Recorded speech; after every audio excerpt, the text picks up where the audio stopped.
Hey y'all, Lisa Van Ness here. I'm joined by one of my favorite people, Brad Dowdy, also known as the Pen Addict, and we're going to talk about behind the scenes of pen shows, and in particular, the Dallas Pen Show. So tell me what you thought. It was my first Dallas Pen Show. Yeah. And it was pretty great. Yeah. Like, I was very interested to see how a 2-day show would go. I've never done a 2-day show, so this is a Friday, Saturday only show. No show on Sunday.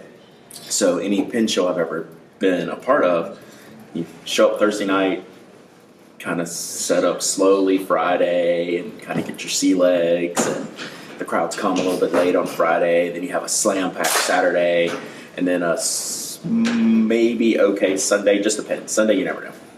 Well, here there's no Sunday, and Friday had a line I've never seen at the door at 10 a.m. at any pen show on a Friday. Except at DC. Except at DC. So they make it a point to make that a focus of the show. Yes. So it was really interesting, and it worked out pretty well, I think. Like, it was a good show for us, like, business-wise. Like, right. it was a good show. It was. And it was busy the whole time. The one kicker about the Friday-Saturday show is we get the pleasure of staying here until 8 p.m. Friday night is show closing time. So that's a feature, we'll call it. Not one of my favorite features personally, but I get to meet amazing people, so that's always awesome. Yep. But overall, I think 2-day show actually works pretty well, because I actually enjoy going home on Sunday.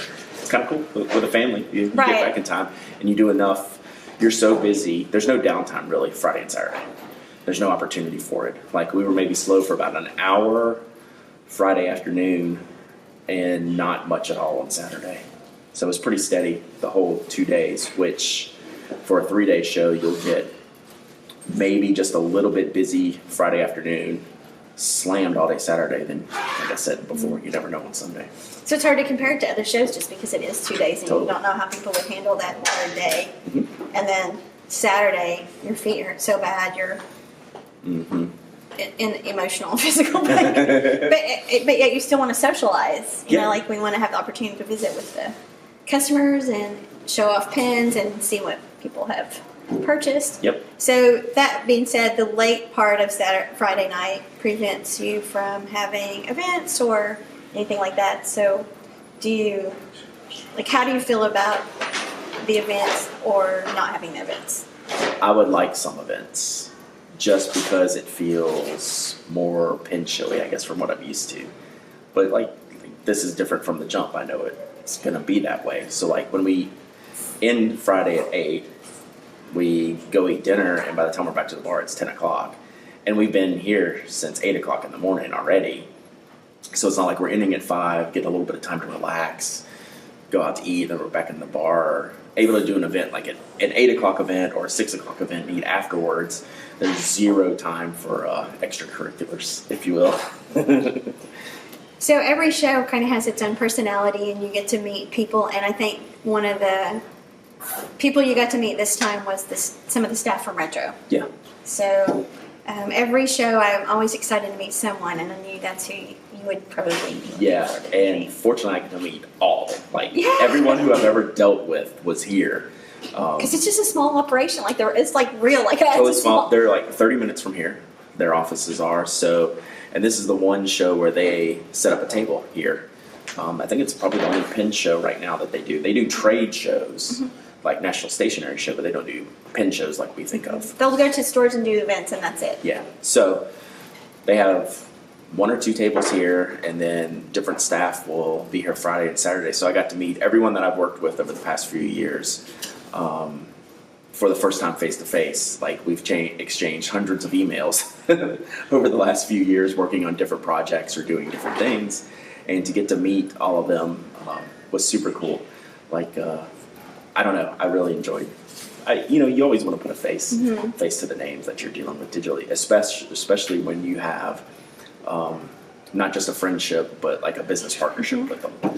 And I think lots of people go to the shows and you're on their list of people to meet. So on the other end, every now and then there's people that you want to meet. Sure. and that was definitely on your list. Yeah. And at every show, there's people, even customers, I'll be like, I've been looking forward to meeting this person. Yeah, so what I didn't realize before coming to this show, and I think one of the Dallas Pen Club members mentioned it to me or explained it in a way that clicked with me, or it may have even been you, but since this show is in the center of the country, it's a different crowd than we're used to on all the East Coast shows and all the West Coast shows we go to. Like, there's an East Coast crowd that will see a bunch of our same friends at several different shows. And then we go to the West Coast, LA, San Fran. Twice a year we see the same people. See that group of friends. Well, I don't do a show in the middle of the country.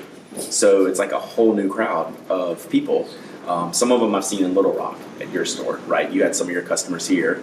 And so it was nice to have those faces that you already know, but getting to meet new people who have like listened to me online or followed my work, and getting to that you exchange emails or social media, Twitter. It was a whole new group. Totally new group, and just awesome. Like, the people here were fantastic. It was super great. You got to have some of that Texas hospitality. Absolutely. Like, the people here were awesome. Like, that was, I always say that's like a highlight of any show. It is. But when this was such a new area for me, like geographically, it was really Except cool. that you come to Arkansas and True. That is Arkansas. This is the booming metropolis of Dallas. Dallas is bigger than the whole state of Arkansas. It's true. You're saying like this neighborhood in Dallas is bigger than the whole state of Arkansas. It is. This area, the area near the Galleria, has a larger population than the entire state. There's more than 1 million people just in this little area. And I'm like, that's more than we have in all of Arkansas. But it was cool. I didn't put that thought into perspective that you get to see all your friends at all these shows, and that's why we like to go. But I got to make new friends here, which was cool. And you've definitely, even you and I, like as we've gone, it's almost like, it's not a circuit, but like there's definitely people that you expect to see, and there's vendors that you can depend on to see, and you have built these relationships with, hey, I need to go to the bathroom, can you watch my table? Customer-wise, and then this is just this whole new group, which I think is exciting, and kind of, it reminds me of why I'm doing it. Right. Yeah, because I saw a lot of new users coming across my table. Did you get to meet and greet some people that were newbies? So definitely got a lot of, hey, this is my first pen show, and I'd either I didn't know you were going to be here and they were very excited, or I heard that you were going to be here and I made sure to come. I was like, really? That's kind of cool. It's like, I mean, you are the Pen Addict. Please. But just the audience as a whole was a good young crowd, and not having been here before, not experiencing This was the youngest crowd I've seen at Dallas. Yeah. So I can only get those from the people who have seen it before, and that was the recurring theme, which we love to hear, right? Right. That's why. And That's I why we definitely do think this. you had a role in that. I believe that helped draw some of that. People who were iffy and may not necessarily wanted to drive, because we saw a lot of people from San Antonio and Austin. Yeah. That were driving here. Lots of 4, 5, and 6 hour drivers. Yes. And I don't remember seeing that last year, but at the same time, it is always crazy, so I may not have known where they were from. But people definitely made an effort to tell me how far they'd driven, because we would compare the drives. Yeah. And I don't remember seeing that as much in previous years here. Yeah, and the Dallas Pen Club members were saying the same things. They like to see that change, and it was pretty cool. Yeah. It was pretty cool to be part of that. Like, I had a blast. Like, you talk all weekend, you barely leave the table, and like we are so exhausted right now. But like recapping like the fun we've had in the past 2 days, even though it was like tested our last like nerve of exhaustion. Tested my feet. Yeah. Just like recapping this a little bit, it's like, this is an exciting show. It does. And I always learn something at every show, don't you? Like every single show, I learn from customers. I definitely learn from vendors, and then I even learn from my own mistakes. Sure. Absolutely. I've never brought everything to a show. Yeah. I've always forgotten something. Yeah. I've learned to pack more paper for this show next year. I sold out of paper the first day because I didn't pack enough. And I didn't pack the right paper either. I was out of Clairefontaine. But it is interesting because you have to take into account you kind of have to pay attention to what other people are bringing, and then also, like, there's no retailers, there's no pen stores here. Yeah. So if I had one regret for myself this show is that I did not get around at all. I was fully solo this show, which means if I left the table, I was going to the restroom. And usually we would step over and help you, but we were, like, we couldn't let. I didn't talk to y'all during show hours almost at all for probably like less than 5 minutes total over 2 days combined. I don't even think I looked over. You were a little bit far from us and not that far. I'm not sure we even looked up and was like, are you okay? Yeah. Because I would have planned on making sure that I sent someone over to make sure. Yeah. So that's great. We're in the room that we had our tables in right now recording. And there's 20, 30 tables in here, 20-ish? There's 130, I believe, this is table number 108. Okay, I was 121, so I think there's around 130 tables, or somewhere in there. So we're in a room with maybe 30, no more than 40 tables. And so we were in the small room, and the big room was just a zoo, completely straight up packed. And so the funniest story, y'all will hear me tell this tale many times. If you've seen this video, when you see this video, you'll have heard this story. But one of my good friends, Patrick from Papier Plume, love him, in New Orleans, had a table here. I didn't know until I saw him in the lobby of the hotel on Saturday morning that he was even at the show. That's how little I made it around this show. So that's like my main anecdote. And he's just through the hallway. Yeah, that's my anecdote for how busy we were and how large the show is, and that like I couldn't even get into the big room to go see what was there. I just didn't have the and if you think about it, this room was pretty packed. But Mike Masayama, you, Franklin Christoph, myself, Mario. There was the only pen repair was done in here. Mm-hmm. And Tim Pearson, whom we all adore, and like has an insane vintage. Like this was. I talked to cool. The pen repair guys, Danny. Yeah, his Danny. partner. I don't know his partner's name. Perry. I asked him how the show went, and his response was basically a cackle because it went so well. Like maybe better than ever any show. He's like, better than definitely any show in the last 4 or 5 years. I was like, wow, that's awesome. And they just do repairs the whole time. Right. Yeah.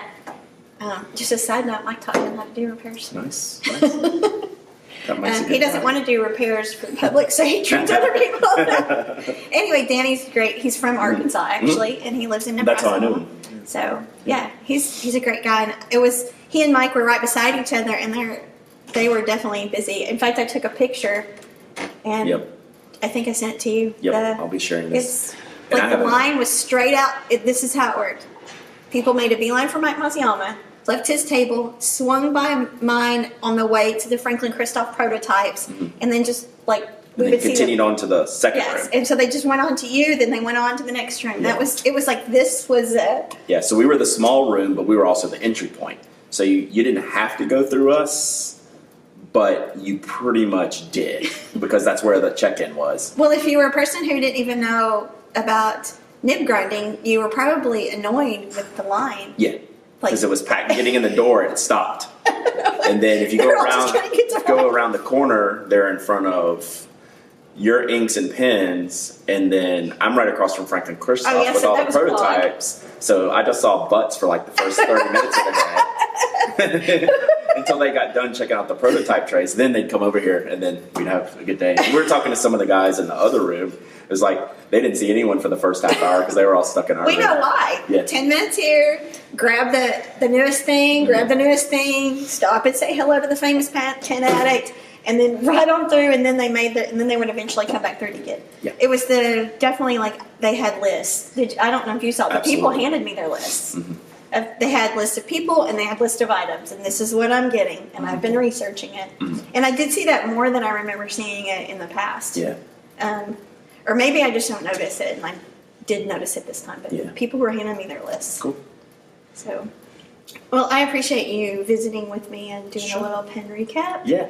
And we think that we've known each other 5 years. I can't remember. Like, we don't remember. Feels like 20. For sure. Well, we were just misfits trying to figure out the pen shows, now... we have come up together a little bit. Yeah, like you were not even a vendor, and I was my husband's sidekick. And now he's my sidekick. That's right. So we definitely have grown, and now it's nice to watch new people come in and grow too. It's the best part about it. Yeah, it is. Absolutely the best part. Well, thank you for your time, Absolutely. and I guess we'll do this again maybe next year. I like it. Yeah, I think we're both done for the year. Yes, Yeah. I'm super excited to be done and ready to be at home and spend some time with family because we work so much that, and we still have a retail store. Actually, I'm reminded I'm not done for the year. I'll be in Toronto in a month. That's right. You can find the Pen Addict in Toronto. In October 28th-ish, last weekend of October. And you can find Vanessa at 11610 Pleasant Ridge Road in Little Rock, Arkansas. And we're open Tuesday through Friday, 10 to 6, and Saturday from 10 to 5.